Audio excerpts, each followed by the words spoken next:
On Point with Craig's Investment Partners. The information provided here is general in nature. It's not financial advice. It doesn't take into account your financial situation, objectives, goals, or risk tolerance. All investments are subject to risks and none are guaranteed. So before you make any investment decisions, we recommend you contact an investment advisor. For more information about our services in that regard, you can go to our website, which is craigsip.com.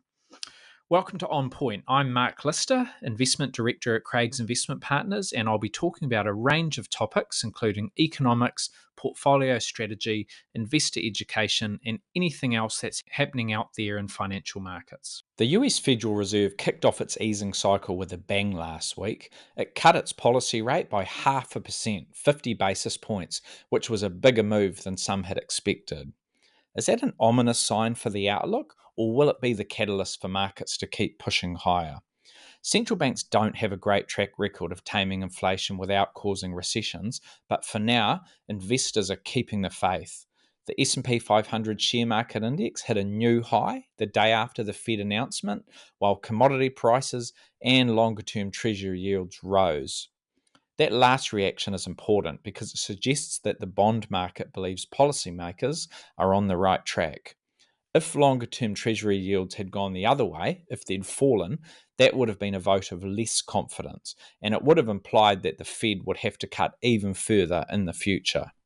Since 1990, 7 out of 10 of all of the Fed's interest rate adjustments have come in increments of 0.25%. You don't see bigger cuts than that very often, certainly not outside of crises or recessions. The pandemic in 2020, the GFC in 2007, 2008, the dot-com bubble bursting 2001, 2002, and during the early 1990s economic downturn. Those are the only times when we've seen cuts of 50 basis points or more. We're obviously not in a crisis right now, nor is the US economy in recession. This time, the bigger move has come because of a weakening labour market, with unemployment rising and signs of softness elsewhere. In recent years, the Fed has been accused of moving too slowly and being forced to chase its tail. It wants to avoid that criticism again and get ahead of any looming slowdown by acting swiftly. The Fed's mandate is twofold. It needs to promote maximum employment and stable prices. They call it a dual mandate. In terms of prices, they look increasingly stable. Headline inflation has fallen to 2.5%, which is the lowest since early 2021. Despite the other part of the mandate, the employment part, coming under pressure, the US economy actually doesn't look too bad. Retail sales, industrial production, both above expectations in August, while the latest estimates for economic growth in this quarter, the September quarter, are running at a healthy 2.9% per annum. Rising unemployment hasn't just been driven by layoffs or falling demand. We've seen very strong immigration, and that has added to the pool of workers, while excess savings from the pandemic era has run out, and that has pushed people back into the labour force. That's also increased the supply of labour, and that's one reason why unemployment has risen. As comforting as that is, it does not mean we're out of the woods. There have been 10 easing cycles since 1980, and 6 of those were associated with recessions. From here on, the Fed will be acutely focused on the labour market, and that will start with next Friday's monthly US jobs report.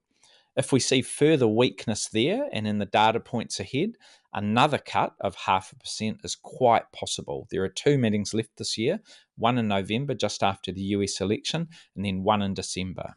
The prospect of a steady decline in interest rates is not the only thing that's keeping sentiment high at the moment. With 6 weeks to go, markets have also become a bit more relaxed about the US election.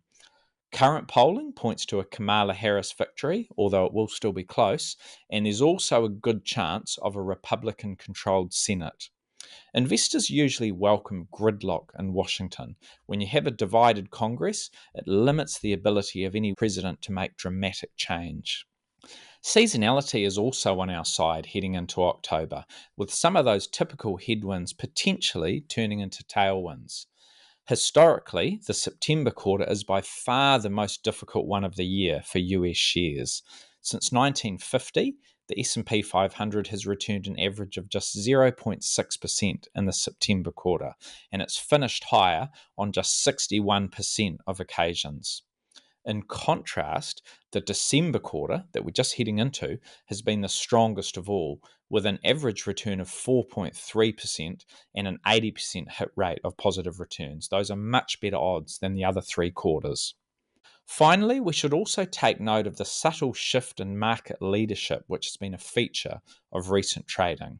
This last year or two have been all about the Magnificent Seven and the tech sector, but things are really starting to change under the hood of the US share market.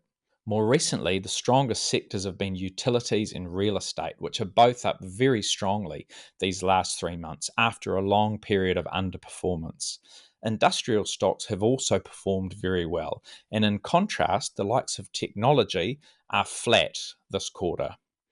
That broadening of the rally is a very good sign, although that favouritism for defensive sectors like utilities, like real estate, is another reminder that investors still believe we're late in the cycle. Don't fight the Fed. Markets could continue to perform well over the next little while as interest rates continue to come down. However, we should play it a little bit safer than usual. We need to watch all of those economic indicators closely, and we should remain open-minded about changing our strategy if required. If you've got any questions about any of that, or if you think your portfolio needs a bit of a stock take and a review, please get in touch with your advisor.